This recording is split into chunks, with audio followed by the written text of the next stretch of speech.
talk about NBA, and we saw that Joel Embiid went for 70 last night. So Zoo kind of also wanted to bring up what was going on with that, and some of our projections of what we're gonna see in, I guess, when is it? What is it? Get revealed the 25th, I think. Is it about a month out? Yeah, month out. Or about a month They or whatever. just opened voting.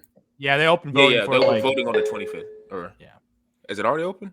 I'm not sure. Yeah, it's already open. It's already open. Okay. Yeah, they're asking picks for starters right now currently. Yeah, so we're gonna kind of look at and project who we think our starters for the NBA All-Star game is going to be. And Zoo, I'm going to let you start this topic off. Man, for this, man, like, I'm sorry, Chicago Bulls, 0 All-Stars, 0 All-Star starters. The team's been a little better than I thought after a brutal start losing to the Detroit Pistons, one of the worst teams in the history of basketball. But I'm on the Eastern All-Stars, man. Like, not gonna lie, I feel like there's a bunch of locks, like no-brainers usually every year. Joel Embiid is having one of the greatest regular seasons of all time. Joel Embiid is averaging he's averaging more points per minute right now. More points per minute. He's on a Wilt Chamberlain tear right now, averaging 35 points a game. Like a feat that Harden, Kobe Bryant, and Wilt Chamberlain. This is the company that Joel Embiid is in. So shout out to Nick Nurse. Shout out to Joel Embiid for bouncing back after a playoff defeat and becoming better than his MVP season. Because right now, he's on pace probably to win MVP this year again. So he's going to Jokic. Exactly. So I got Joel Embiid obviously starting. Giannis, this dude's a lock every single year he plays basketball right now in his prime. Jason Tatum. So the front court in the East, absolutely dominant. These guys are all future Hall of Famers. Like, no brainer. All three same. Exactly. The backcourt, it hurts me to say this, man. Should have been a Chicago Bull. Point God himself, Tyrese Halliburton, man. This dude is unbelievable. The dude gets 20 assist games with 0 turnovers. That is actually unheard of. Like, he's done it multiple times. Like, this guy just never turns the ball over. And this guy just reminds me of what the hype for Lonzo Ball was. The amount of hype that Lonzo Ball got in the draft process about this guy's the next Jason Kidd. We're seeing it right now. Magic Johnson.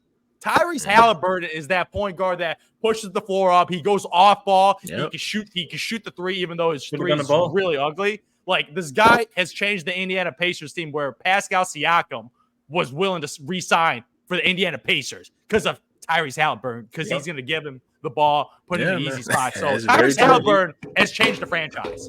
And he's put Miles Turner back on the map as a Miles Turner. Like, everyone everyone that plays with Halliburton is going to get paid because he gets them in the right spot. So shout out to Tyrese for balling out. He got a $200 million contract, so he's easy too. This second guard position, there's some options there. Donovan Mitchell. This guy's been good every year. I love Donovan Mitchell. But I'm going with the Knick, man. Jalen Brunson, man. Every time I see Jalen Brunson ball out, I still remember that playoffs where he had his coming out party when him and Luka were dominating the ball as 1A and 1B, beating the Phoenix Suns. I was like, this guy's the real deal. And they messed up that whole situation because he was going to get paid like $15 million a year. And this guy, after his contract with the Knicks, is going to get close to $200 million. He's still underpaid. Yeah. Currently right now, he's getting paid like $20-something million plus right now. Yeah, exactly. So he's getting paid below $30 million. And this guy stats, like if you look at his stats, 27 and 7, 4 rebounds, 48% shooting. Dude, he's shooting 42% from 3. Like, this guy is leading this franchise as a 6'2" guard. Like, he's one of the best, like, smaller miniature guys I've ever seen. Like, because this guy in the playoffs also balls out. He's not just a regular season dude. Mm-hmm. He's physically very strong. Like, he's a smaller, stocky dude. But this guy is a leader.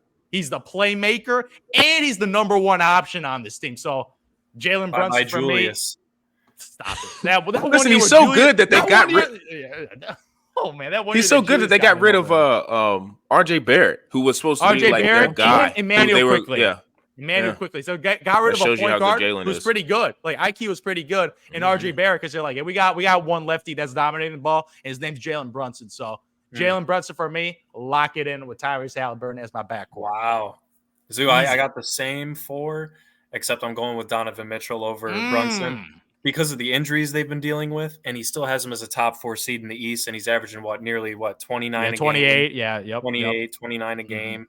5 rebounds, 6 assists, just doing it all, just carrying this team against, teams like the Pacers that, were very hot early in the beginning. They've cooled off just a little bit, but they're still hanging around.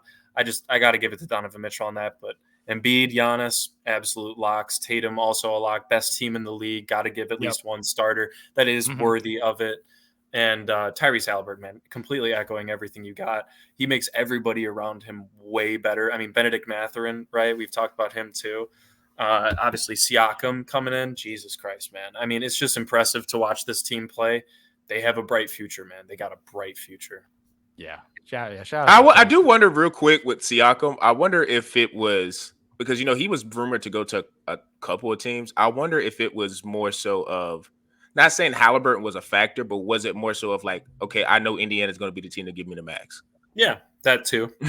Because I love Haliburton, but I think it's probably, if I had to put a scale on it, it's probably like 60% Haliburton and like 40%. Oh yeah, this team's gonna pay me after the season, regardless of what happens. Because they need a second star, which I wouldn't be mad at it. Yeah. I wouldn't be mad at it. Yeah, he's a dynamic wing guy. They can play defense as a complimentary guy. He doesn't have to be the number one dude. Yeah, so like slasher. I just thought about that. Yeah, but that's Tyrese, man. But over the West, man, this is tough. Yeah, it's a little tougher than the East. The East, for me, in my mind, it was 4 automatically, and one I had to think a little more about. But locking the Joker, man. This dude's still the best player in basketball. I know Joel Embiid is, I would say, having a slightly better regular season based on just the point production is just so absurd. Like, it's so astronomical what he's doing. But Nikola Jokic is still the best player, most impactful player near in basketball. Triple-double again. Near triple-double every night. Him and Jamal Murray is just still being a dynamic duo. Still top 3 seed in the West. So no drop-off from NBA championship from last year. So Joker, lock it in. Backcourt for me is pretty easy too. I'm putting in Luka Doncic, Mr. Don himself, man. Don Luka, he's automatically in there. He's having a career season already, 32-8-8. 32-8-8. Those are just, he's going to be all NBA first team again. And I got to give it to OKC SGA as the number 2 guard. Dude, Shai Gilgeous-Alexander. Like his midi, he got a midi, man. He got that weird like in between game. Like he's not like an explosive athlete, but he got that twitchiness too. Like him and Luka got that different type of athleticism, not traditional athleticism like high flies, but that twitchy left to right athleticism. And he's leading this OKC team to the 2nd seed while putting up 31 points, 6 assists, playing amazing defense. Like SGA is a 2-way player. No, Sean, I remember when we had a debate about this years ago when this is before SGA blew up. It was like SGA or Zach LaVine. Would you do that trade? And I was like, ooh, yeah, I think I got to do that trade. Now it's a no-brainer, man. SGA. Oh, my. This dude has ascended. Zach LaVine has plateaued and dropped off. SGA has just climbed from a star to an all-star, perennial all-star, to a superstar. Like, shout out to Sam Presti for getting this guy when he was averaging 10 points a game. 10 points a game. So shout out to Sam Presti again. He took the entire Clippers future and a future superstar from them. Like, he took their future and a superstar. Like, Jesus Christ, Sam Presti. How did you know? So I got to put that as my backcourt. At my forward position, I'm still putting King James in there. I'm putting LeBron in there. Like, obviously, this is not peak prime LeBron, but still averaging 25, 7-7. Lakers, to me, are definitely underperforming this year. Like, they just are. They're a 500 ball club. Like, I had them more of a 45-ish win team, so a couple games above 500. So they're at 500 right now. Like, even like 80's been healthy all year, so that's not even an excuse. Like, 80's like not been injured. So like, they've been relatively healthy, like role players being injured, whatever, it happens to everyone. So they've been a little disappointment, but I'm still putting LeBron in that starting lineup because LeBron's getting voted in as the of course, legacy pick. So LeBron's a legacy pick, but he's still not a scrub. Like, he's still, I would say, around 24-7-7. Yeah, still exactly. So, and in the playoffs, like, this dude's still gonna be balling out there. So I'm putting Bron in there. But that last forward position, Kawhi Leonard and Kevin Durant are on my list right now. I'm just like, oh my goodness, Kawhi Leonard and Kevin Durant. Right now, like I just witnessed Kevin Durant hit a game winner on my Chicago Bulls last night. Double clutch, Alex Caruso behind him, Patrick Williams hand in the face. He did not have a full motion. I'm like, oh, terrific defense. That's a brick. He swishes it. I'm like, Jesus Christ, KD. Like, easy money sniper, man. I'm just like, this guy is putting up 29 points easy right now. And now the Suns are completely healthy because if you look at the record, 25 and 18. I'm like, okay, like I had them having way more wins this year. They're at 58%. I have them in that 60+ winning percentage. So they're getting healthier now. So I can't even say they're underperforming that much because of the injuries. But you look at the Clippers too, man. With Kawhi Leonard, like shout out to James Harden because James Harden has turned this team around. Who would have thought you'd say that? That start when they were, Point I believe guard, they yeah. lost like their first 5 games of James Harden trying to get the chemistry down. They had to bench Russell Westbrook. But now James Harden as the point guard of the team, sitting with Kawhi Leonard and Paul George, like it's been nothing's been easier for Kawhi Leonard. Like the only things Kawhi Leonard statistically has not blown me away. Like 24 points, 6 rebounds, 4 assists, 52% shooting. Like the only statistic that's blown me away is that this guy's actually playing some games this year. Like there's no load management. Him and AD none of that. revelation. Yeah, none of that buffoonery. Like so, like Kawhi Leonard is still like this guy, two-way player in the playoffs. I'm scared of Kawhi Leonard. Like this team has legitimate chance of winning a championship up there with the Denver Nuggets. I have them as number 2 contender in the West right now. So Kawhi Leonard, KD, I'm putting in KD still. I'm putting in Kevin Durant. I thought that was going to be. You did all that. I knew it was going to be KD. I'm just looking at the objective numbers, and KD has also stepped up his defense too. So I can't just say he's not trying on defense. He stepped up his defense. Got to send a message to his team that we got to play the defensive end under Frank Vogel to get it done. But Kevin Durant over Kawhi Leonard is my last spot. I got and real quick. I mean, KD, just because of his mere presence, Grayson Allen is a 50-40-90 guy on the team. So I mean, hey. Look at that. Look at that little stat. Just with KD being on the team. Look at that. Grayson Allen's going to get paid wide all open season. Shots because they got to double team him from front and back, and he still makes it. No, man. I got literally the exact same, man. Joker, absolute lock. He's on that Embiid, Giannis level of locking in every single year. LeBron, I have as the legacy pick, man. I think, like you said, man, it's like Yao Ming getting in all the China votes, man. I mean, it's just an absolute lock. SGA and Luka, absolute monsters. I think the only one I even somewhat consider, just because the Mavericks haven't been playing the greatest team basketball, they've been all right. Zoo. They're what, the 8th seed in the West right now? They've kind of exceeded expectations more than I thought. Yeah, they're the 8th seed, but it's like they're between half a game is very clumped up from 5 to 8 between one game. The only one I considered, and I just don't think you can do it just because of Luka's numbers individually, is Anthony Edwards, just because of what he's been doing with Minnesota at number 1. He's got him as a number 1 seed, though. He's got him to the number 1 seed. I know Gobert's been great, and Cat's finally got his roll down, which is Cat went off last night. Jesus. Yeah, he did. 62. Jesus. But, he got – unfortunately, no one's going to be talking about it because of what Embiid did. But, typical Karl Anthony Towns, man. And they lost, too. And they lost, too, to the Charlotte Hornets. Charlotte Hornets. There was no season. Jesus, yeah. But yeah, man, and I would not, and to be fair, I would not be putting him in over SGA. I would be putting him in over Luka. But once again, Luka's kind of getting to that lock of a pick, so I can't put him over. No, Luka. He's averaging 34, 9 and 9 on 48% shooting. It's the numbers. That's what I'm saying. But I like to value the ad of the team that's doing the best. I know he has. Yeah, they do have the number 1 seed. He doesn't really have number 1 seed. Yeah. Okay, their head coach is going to achievement. No, they don't do that anymore.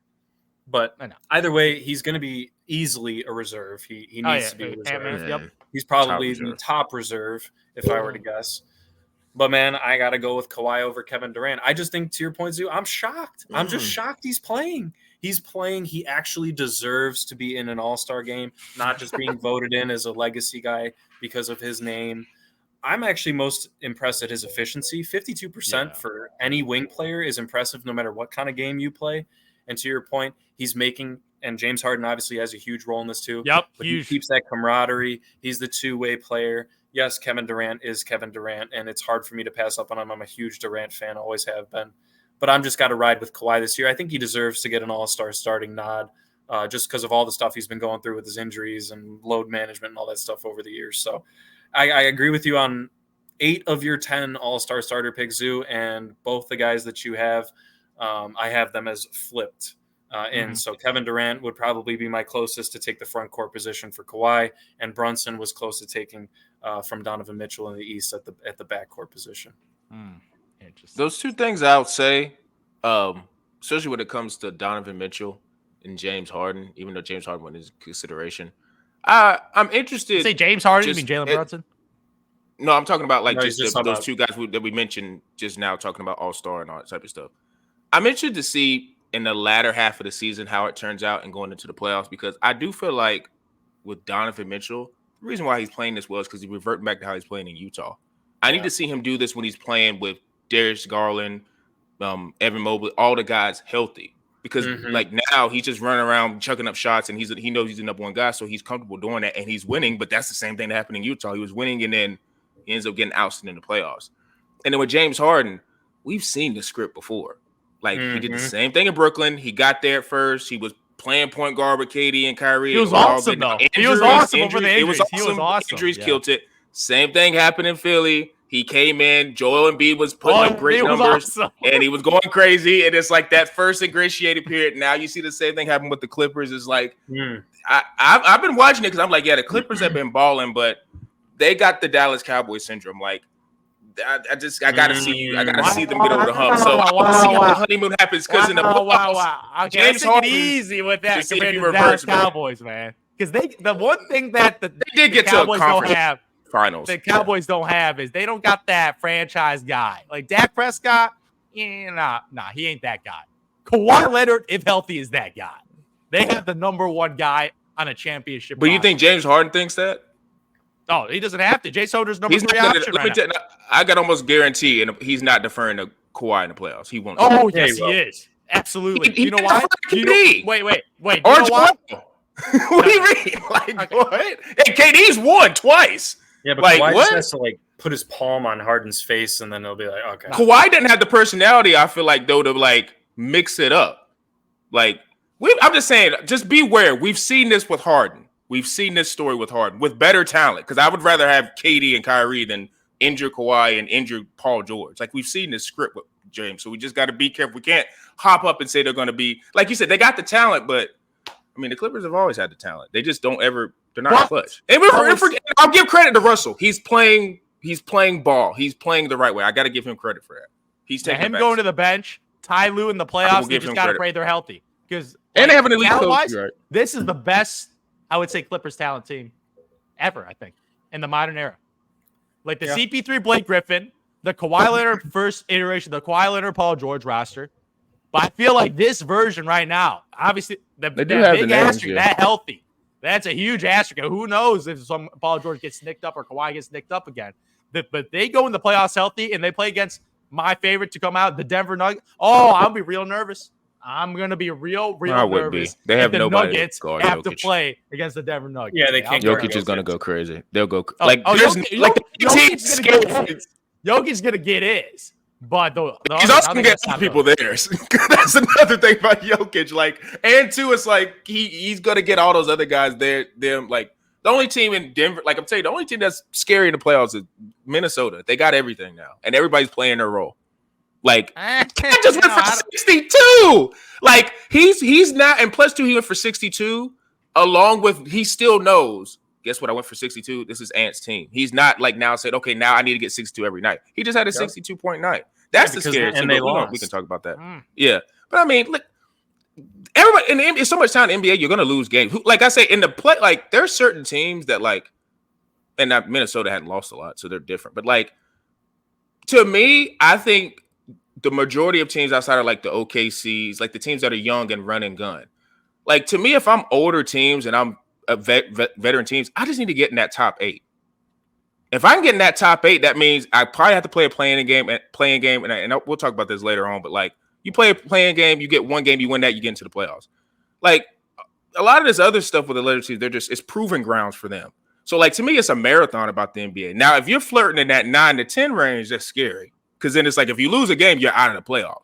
But like if you're any of these veteran teams that's maybe sluggish, like you see how Phoenix, LA, all those other teams like the Lakers. Just get in that top 8. If you get in the top 8, you just got to win that one play and then you're in. And then once you get into the playoffs, that's when we see like, and this is the same. We see this every year. Like we get everybody, and I get guilty with this. We all get hyped with these younger teams that are killing in the regular season. But when it comes playoff time, it's about the veteran leadership and teams that have been around the block. Yeah. And until like a team breaks through, like they have to break through. Now, if you get lucky in these veteran teams, like you say, with the plan, this is why, like I said, I was a hater on the plan, but like with the plan, I'm excited about it because now, even if you're a veteran team and you get in that top 7 through 10, if you're in that 9-10 and you lose, you're out. So like you can't say like, well, no, you lost, so you're out. So now the team that played well in the regular season, they're going to be able to get in and prove themselves, like the younger team, like say a Utah Jazz, for instance. Like if they get matched up with the Lakers or get matched up with I don't know who's in the 7 or 8, whatever, like who's in that, whatever, you get matched up and they beat them, like, well, sorry, Utah's going because they're hungrier. So it's like, we'll see with that. But there's a couple, like I said, Donovan and James seen the script before, so we'll see. NBA. Yeah, definitely. We got plenty of teams. I'm probably going to cut this up into a 2-part podcast, so I'll have something to give people to look at once, that little dead period in between the Super Bowl and whatever. I guess like a week.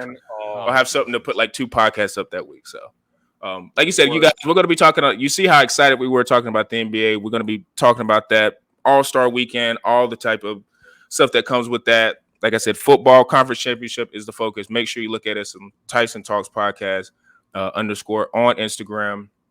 We're on TikTok with the same username. YouTube, Quantro knows we're putting up clips. We're putting up YouTube shorts. Make sure you guys go like the videos because it gets in more people's algorithms so they can see the content that we're showing.